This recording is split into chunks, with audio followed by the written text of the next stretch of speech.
नेपाल का पशुपतिनाथ मंदिर वास्तव में सम्राट अशोक की पुत्री चारुमती द्वारा बनवाया गया चारुमती स्तूप है और बुद्ध को ही लोग पशुपतिनाथ शिव कहते हैं। इसी तरह गणपति और भैरव बौद्धों की द्वारपाल देवताएं हैं। जो गणपति के आकार का होता है, जो भैरव यानी कुत्ते के आकार का होता है, यह बुद्ध धर्म के द्वारपाल देवताएं हैं। इन लोगों को अक्सर देखा जा सकता है इन मंदिर पे। नेपाल का इतिहास बलदेव प्रसाद मिश्र का एक पुस्तक था जो ये लिखे थे 1851 में। 1851 में बलदेव प्रसाद मिश्र लिखे थे। पृष्ठ संख्या आप 111 और 112 पे देख सकते हैं। क्या लिखा है? अनेक बौद्ध स्थलों में बौद्ध विहार के द्वार पर द्वारपाल प्रतिमा दिखाई दे जाएगी। सम्राट अशोक की एक बेटी चारुवती थी। वह नेपाल के राजकुमार देवपाल खत्ती से ब्याही गई थी। पति पत्नी दोनों बुद्ध मार्गी थे। काठमांडू से सटे चाब हिल में चारुवती का स्तूप है। यह बातें लिखते हैं बलदेव प्रसाद मिश्र जी 1851 में बलदेव प्रसाद मिश्र यह लिखते हैं कि वह चारुमती का बौद्ध स्तूप है। अब ऐसे भी कह सकते हैं कि नेपाल का पशुपतिनाथ मंदिर बौद्ध स्तूप है। नेपाल में स्थित पशुपतिनाथ मंदिर, जिसे भगवान शिव का मंदिर मानकर लोग उनका दर्शन करने जाते हैं, वास्तव में जो मूर्ति वह किसी शिव की मूर्ति नहीं है जो वो शिव की मूर्ति समझते हैं, बल्कि पंचमुखी भगवान बुद्ध की मूर्ति है, जिस पर पाखंडियों ने कब्जा कर लिया है और भगवान बुद्ध की मूर्ति को शिव की मूर्ति बताकर अपना रोजगार चला रहे हैं। आदि शंकर ने 8वीं शताब्दी में शैव मत का प्रचार चालू किया तो भारत और नेपाल में जितने भी बड़े बड़े बुद्ध विहार थे, वहाँ रहने वाले बौद्ध भिक्षुओं को मारकर भगा दिया और उन जगहों पर और उन मूर्तियों पर जबरन कब्जा करके भगवान शिव कहकर प्रचारित करने लगा। आदि शंकर को जानते हैं? आदि शंकराचार्य आदि शंकर जिन्हें कहते हैं। यदि आप ध्यान से तथाकथित पशुपतिनाथ, जिसे शिव की मूर्ति कहा जाता है, को ध्यान से देखेंगे तो आपको साफ साफ दिखाई देगा कि यह बुद्ध की मूर्ति है। तो अपने इतिहास को समझिए, अपने इतिहास को जानिए और हम उम्मीद यही करते हैं कि बौद्ध विरासत को पुनः संरक्षित किया जाए, पुनः उनको मूल रूप में वापस लाया जाए। बात सिर्फ पशुपतिनाथ मंदिर की नहीं है। सम्राट अशोक के शासन काल में जहां जहां तक उनका शासन था, वहां वहां तक बौद्ध विरासत और मौर्यों की विरासत फैली हुई है, जिन्हें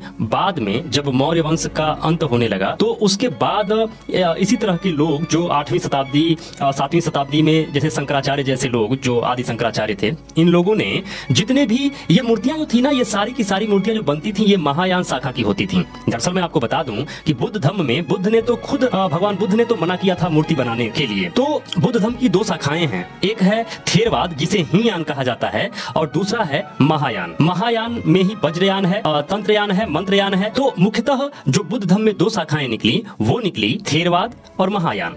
तो थेरवाद जो है यह सिद्धार्थ गौतम बुद्ध के मूल सिद्धांतों पे चलता है। जैसा कि शुद्ध रूप से बुद्ध ने कहा था कि जिस तरीके से चलना है वैसे ही, ना उसमें कुछ कम ना कुछ ज्यादा, सेम उसी प्रकार यह जो शाखा है ये चलती है। जो थेरवादी लोग होते हैं यह मूर्ति पूजा पे विश्वास नहीं करते हैं, क्योंकि बुद्ध ने कहा था कि मूर्ति पूजा नहीं करना है, मैं कोई भगवान नहीं हूँ। इसके अलावा जो महायान के लोग थे, तो महायान के लोग बुद्ध की दूसरी बात को फॉलो करते थे। जैसा कि बुद्ध ने कहा था कि अपने दीपक स्वयं बनो और खुद से तुम सर्च करो, रिसर्च करो, तर्क करो, समझो, जानो और तुम्हें जो सही लगता है उसको मानो। तो महायान के जो लोग थे वह अपने तरीके से चलना शुरू कर दिए। वह बुद्ध की मूर्तियों को बनाना शुरू कर दिए और इतनी बुद्ध की मूर्तियों को बनाए कि दुनिया में उससे ज्यादा मूर्ति किसी और की नहीं बनी है आज तक, जितना मूर्ति महायान के लोग बुद्ध की बनाए हैं। बुद्ध की ही नहीं, महायान में जो बोधिसत्व होते थे, जैसे बोधिसत्व अवलोकितेश्वर, बोधिसत्व तारा, बोधिसत्व मंजूश्री, अनेक बोधिसत्व होते थे जो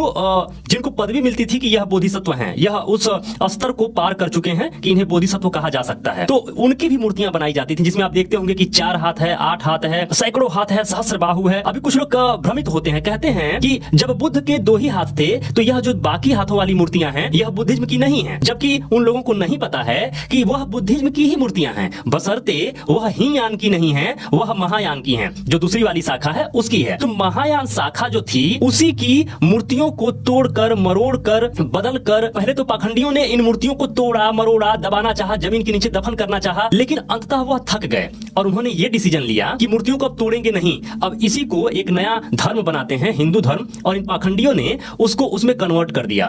तो तारा को बना दिया दुर्गा, मंजूश्री को बना दिया काली। इस तरीके से जितने भी अवलोकितेश्वर की मूर्तियां थी, 4 हाथ वाली, 8 हाथ वाली, बहुत सारे हाथों वाली, बहुत सारे सिर वाली, उन सबको इन लोगों ने विष्णु बना दिया। जो बुद्ध की चार सिर वाली, चार मुख वाली जो स्तंभ बनता था, जो चार मुख वाला जो स्तंभ बनता था, उनको इन लोगों ने ब्रह्मा बना दिया। और बुद्ध जब रथ पे सवार होकर आगे बढ़ रहे थे, चल रहे थे, तो उस तरह के अभी आप कुछ कलाकृतियां कहीं देखेंगे, उनको इन्होंने एक नया कहानी गढ़ दिया कि यह सूर्य है। तो आप बस इतना समझिए, ये वीडियो बहुत लंबा हो जाएगा सब कुछ समझाने के लिए, बाकी वीडियो में भी आप कंटेंट देख सकते हैं। मैं बस इतना कहना चाह रहा हूं कि आप ये समझिए कि पशुपतिनाथ मंदिर ही नहीं, हिंदू धर्म के जितने भी प्राचीन मंदिर हैं वह सभी के सभी या तो बौद्ध विहार हैं, बौद्ध स्तूप हैं, या महायान के जो अवलोकतेश्वर हैं, जो बोधिसत्व हैं, उनकी मूर्तियां हैं। इस चैनल पे पड़े अन्य वीडियोज को आप